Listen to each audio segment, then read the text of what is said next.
आजमनगर थाना मैदान में रविवार को इंडिया गठबंधन समर्थित प्राणपुर विधानसभा के प्रत्याशी रजत नेत्री इशरत परवीन के समर्थन में एक विशाल जनसभा का आयोजन किया गया है। जनसभा में नेता प्रतिपक्ष तेजस्वी यादव ने शिरकत की है। मैदान में सुबह से ही लोगों की भारी भीड़ उमड़ पड़ी थी। हजारों की संख्या में मौजूद समर्थकों ने तेजस्वी यादव जिंदाबाद और इंडिया गठबंधन विजयी हो के नारों से पूरा मैदान गूंज उठा। तेजस्वी यादव ने मंच से केंद्र और राज्य सरकार पर जमकर निशाना साधा। उन्होंने कहा कि आज बिहार में महंगाई, बेरोजगारी और भ्रष्टाचार चरम पर है।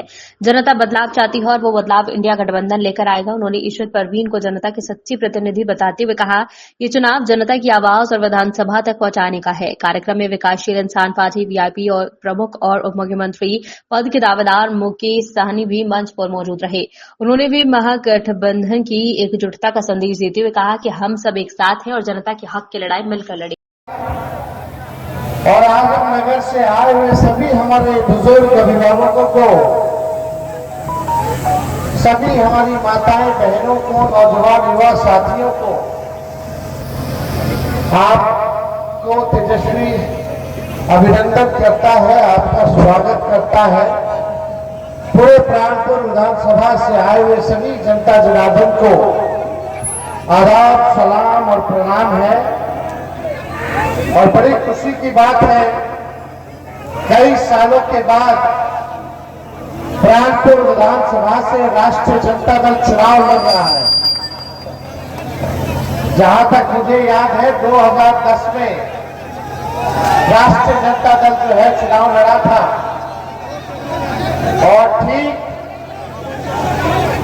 उसके बाद इस बार जो है राष्ट्रीय जनता दल चुनाव लड़ रहा है। हालांकि हम लोग हमेशा से गठबंधन में लड़ते रहे। हम लोगों का पार्टी का गठबंधन, पुराना गठबंधन कांग्रेस पार्टी से लगातार रहा, लेकिन इस बार आदरणीय लालू जी ने, राहुल गांधी जी ने और हम सब लोगों ने विचार किया कि इस बार मौका प्राणपुर विधानसभा से इशरत जहां जी को देने का काम करना है। और मुझे पूरा विश्वास है इशरत परवीन जी को, आप सब लोग जो है एक एक मत लालटेन पर बटन दबा करके हमारी बहन इशरत परवीन जी को विधानसभा भेजने का काम करेंगे।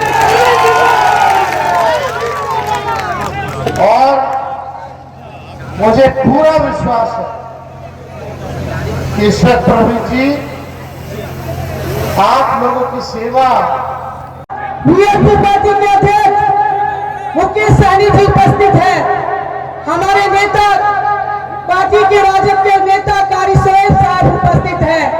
मैं आप सभी के माध्यम से उनका हार्दिक स्वागत करती हूँ, अभिनंदन करती हूँ। मैं महागठबंधन के सभी नेताओं, कार्यकर्ताओं और मेरे अपने भाइयों से कहना चाहूंगी, औपचारिकता मत कीजिए, स्वागत में समय मत बिताइए। हमारे नेता को 243 विधानसभा में जाना है, इसलिए वक्त कम है। मैं बस इतना आप सभी से कहूंगी कि आपकी बेटी, आपकी बहू को जो मौका मिला है, आपको वो सच करके दिखाना है।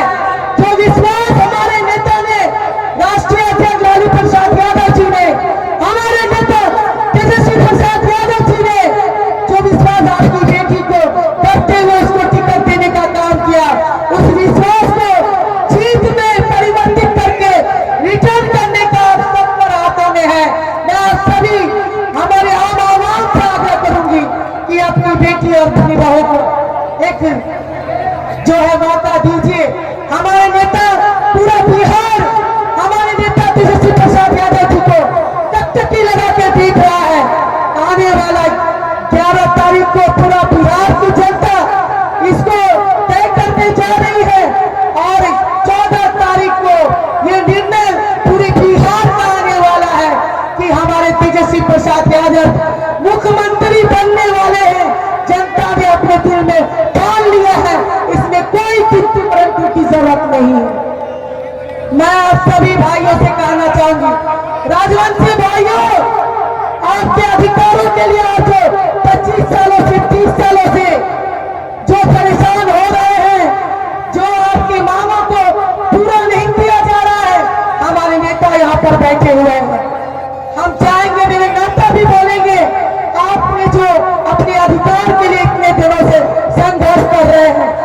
नेता सरकार में आए, आपके भी अधिकार को देने का काम श्री तेजस्वी प्रसाद यादव जी देने का काम करेंगे। मैं और सभी मेरे सभी जाति समुदाय, सभी बिरादरी और सभी वर्गों के लोगों से बस इतना कहते हुए कि अपनी बेटी, अपनी बहू इशरत परवीन को लैंटन छाप में आप लोग बटन दबा के भारी से भारी मतों से विजय बनाने का काम कीजिए। और हमारे नेता ने मुझे जो टिकट देके एक अल्पसंख्यक महिला होने के नाते मैं उनको ये विश्वास दिलाती हूँ कि मैं जब तक जिंदा रहूंगी मेरे खून का एक एक कतरा तेजस्वी यादव और ये चुनाव का महीना है और आप सब जान रहे हैं कि पिछले 20 सालों से माननीय मुख्यमंत्री नीतीश कुमार जी के नेतृत्व में बिहार चल रही है, लेकिन आप और पूरे बिहार और पूरे देश के लोग जान रहे हैं कि अभी नीतीश कुमार जी अस्वस्थ हो चुके हैं। उन्होंने जैसे तैसे बिहार को यहां तक लाए, हमें उन पर कोई कटाक्ष नहीं करना है। हम मानते हैं कि हमारे अभिभावक हैं और उन्होंने हमेशा बिहार राज्य में समाज को जोड़ने में हमेशा बिलीव रखते थे, लेकिन आज की उनकी तबीयत अस्वस्थ होने के कारण आज वो सरकार नहीं चला रहे हैं। आज सरकार जो है वो ब्यूरोक्रेट चला रहे हैं और दिल्ली से रिमोट कंट्रोल से सरकार चल रही है। इसलिए साथियों, ये सरकार को बदलना है।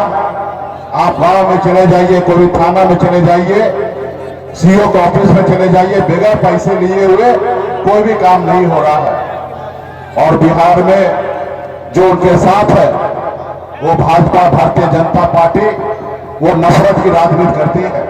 तो इसलिए साथियों, आपको हमको एकजुट रहकर मजबूती से सामना करना है और बिहार में महागठबंधन की सरकार बनाना है। वो सरकार जो आदरणीय लालू प्रसाद यादव जी का विश्वास का सरकार होगा। साथियों, लालू जी का विश्वास का सरकार होगा। उस सरकार में सभी जाति, सभी धर्म, सभी वर्ग के लोगों को सम्मान होगा। ऐसी सरकार हम लोग बनाने के लिए जा रहे हैं साथियों। उसके लिए आपको सहयोग करने की आवश्यकता है। आज हम माननीय तेजस्वी प्रसाद यादव जी, आदरणीय लालू प्रसाद यादव जी, राहुल गांधी जी को मैं धन्यवाद देना चाहता हूं कि आजाद भारत में पहली बार हिंदुस्तान में आजादी के 77 साल बाद पहली बार किसी अति पिछड़ा मल्ला का बेटा को डिप्टी सीएम का नाम का घोषणा किया। इसके लिए मैं धन्यवाद देना चाहता हूं। तो ये साथियों, ये आदरणीय लालू प्रसाद यादव जी का विचार ही है हर किसी को साथ लेकर चलने का, सबको सम्मान देने का। तो इसलिए साथियों, हम सबको एक भाईचारा के साथ रहकर अपने बिहार को आगे लेके जाना है। और बहुत सारी चीजें हम लोगों ने संकल्प लिया है कि सीमांचल को कैसे हम आगे लेके जाए, बिहार के युवा को बिहार में कैसे नौकरी मिले और कैसे माता बहन को हम लोग सम्मान दे सके। ये बहुत सारा हम लोगों ने संकल्प लिया है और हमारे नेता तेजस्वी प्रसाद यादव जी आप लोगों के बीच में कहे अपनी बात को रखेंगे। बस आपसे आग्रह करने के लिए आए हैं।